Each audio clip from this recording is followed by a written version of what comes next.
I never see is blogs on parents with mental illness or anxiety.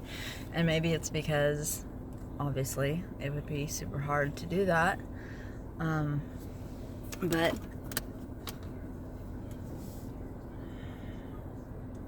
it's so fucking hard. Excuse my language. It's so hard.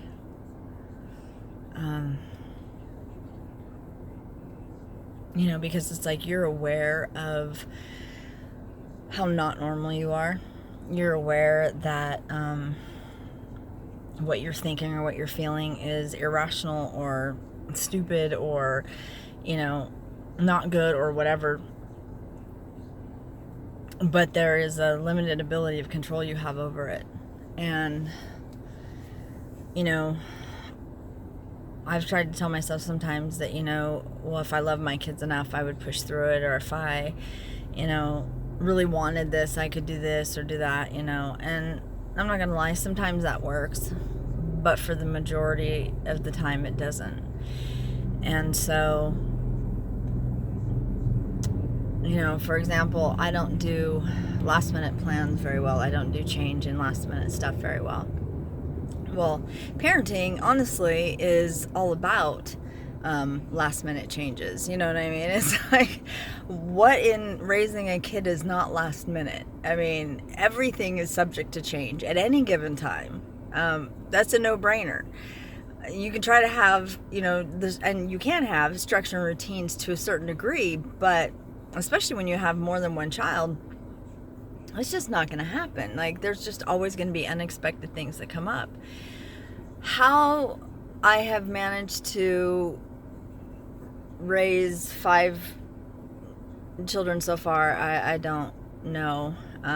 Well, yes, I do, by the grace of God, first of all. But second of all, it's definitely, I've had hands-on help. But I had a situation just a few minutes ago where my daughter, who, she's just amazing, and she's been through so much lately with all of this stuff that we've dealt with recently. And her boyfriend, who's just cute as pie, texted me and said, "Hey, I want to surprise her, what do you think?" or whatever, and I'm just going to pop in. I was literally like a deer in headlights. I didn't know what to do. I didn't want to ruin that moment for her of something that's completely normal. And this young man who has amazing manners, and I mean, he didn't just pop in. He texted me first, and this is normal. I know this. My brain knows this. This is normal. This is so her boyfriend stopping in. It's a cute little thing. They're going to go to ride horses together today and whatever. Okay, But for me, it was like chopping my legs off. I was frozen. I felt completely captive. I didn't want to come out of the room. It was all the things in the house that are messy or that are wrong or that are not in place or whatever. It kind of kicks into a little bit of an OCD thing, but not really. I think it's really just the routine being different or whatever I had envisioned for the day was not now accurate. And so I start spinning, and I didn't think I was going to get out of the room at all. And definitely hearing from my sister helped get out. But then I have the guilt with that, because then I'm like, she calls to check in and say, "Hey," and I'm like, bleh. And I just, throw up all over her. And like, she doesn't hear that enough. I mean, for crying out loud, she's a psychiatrist, and then she calls home and gets, 1-800-CRAZY.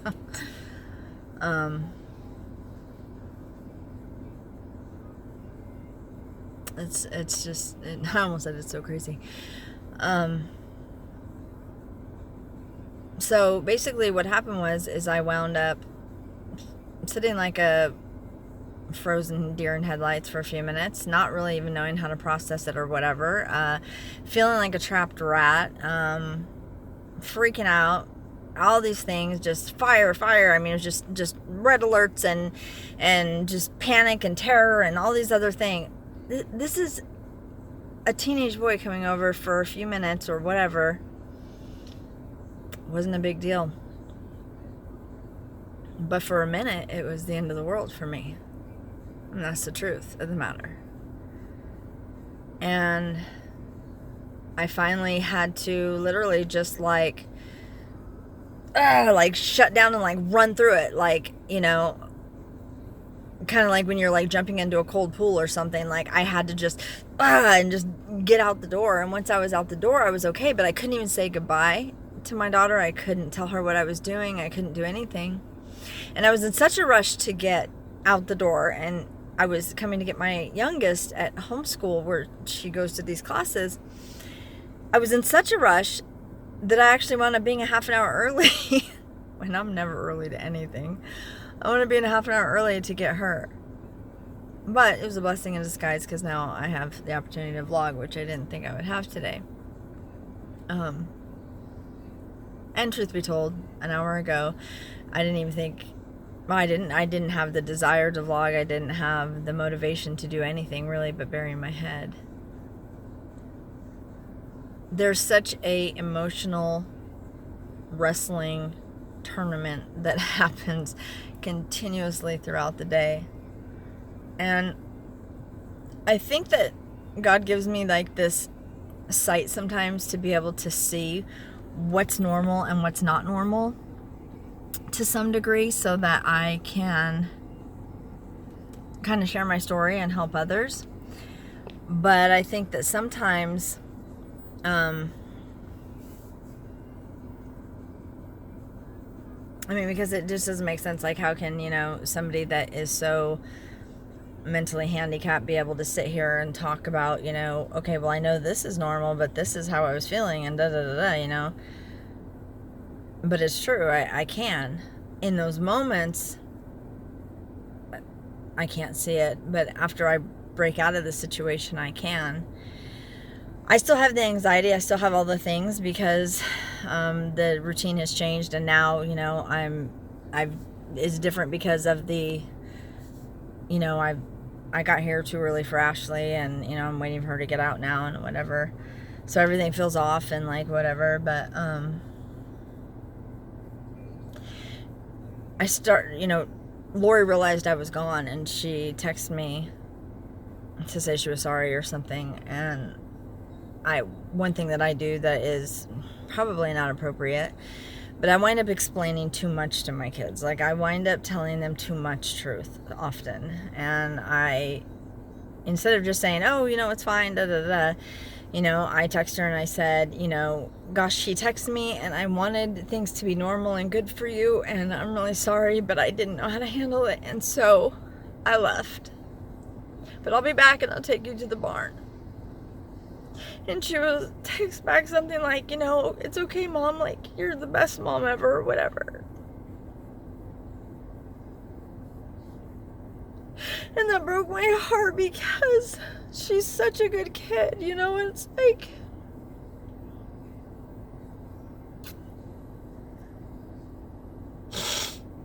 she's such a good kid and she deserves so much. And I guess I don't give myself credit very often, but I guess if I had to say that was the best I could give her in the moment, was to just stay a deer in headlights a minute and let the moment happen. That was progress. I didn't tell him don't come because of my insecurities or whatever. I didn't run in there and tell her like I wanted to and warn her or say, gosh, go clean up the bathroom or do whatever. I didn't. I stayed still. And, you know, now that I'm looking at it, I mean, I did stay still partly because I was frozen in headlights, but partly too because I wanted her to have a normal moment.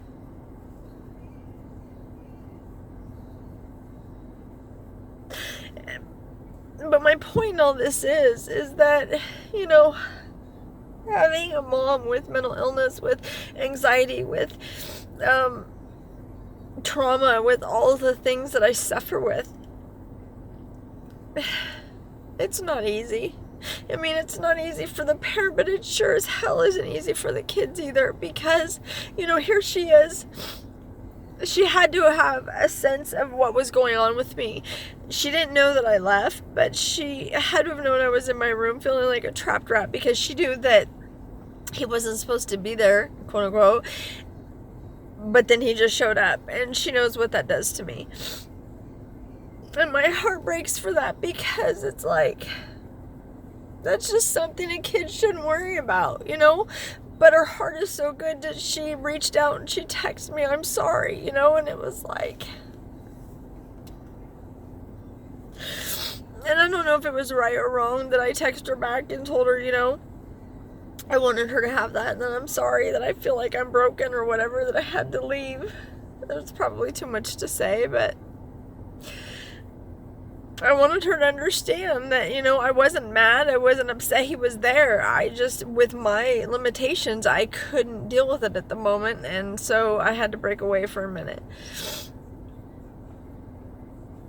I don't know. I guess my point in all this is, it's now time for me to go walk up and get my other daughter, but it's not easy for the parent, and it's not easy for the child either. But I think that sometimes, you know, God really has his hand in it, because I don't think that I'm completely messing her up by showing her truth and speaking about it, because I don't use it as a crutch necessarily. I mean, I think probably always there's parts of it that are, you know, and self-absorbing or whatever, and that's just also the addict side of me. But for the most part, like, my prayer is anyways that she has compassion and she has a heart for people suffering. Though she may not suffer with it, she will have a heart that will see somebody else's struggle. And though, no, it shouldn't interfere with her life necessarily, like, she needs to still live moments and do different things. And it's not just me, I mean, with anybody. It didn't take away from her moment. She didn't know anything was going on. She still lived and experienced that moment. But her heart was sensitive to the struggle that I potentially was going to have. And though there's threads of dysfunction in that at the time, she still saw me.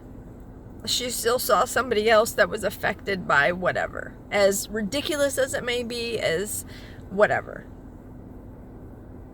I don't say this very often, but I honestly think today, right now in this moment, I'm doing okay. I'm doing okay, because,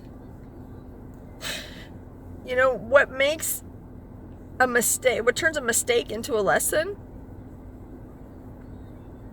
is when there's actual, you know, fruit that's produced from it, you know. And her being able to have that sight to see somebody else's heart, and to stop in the excitement of having her boyfriend there and doing whatever, and be able to see something, is amazing. You know, and it's rough that she has a mom that has so many issues.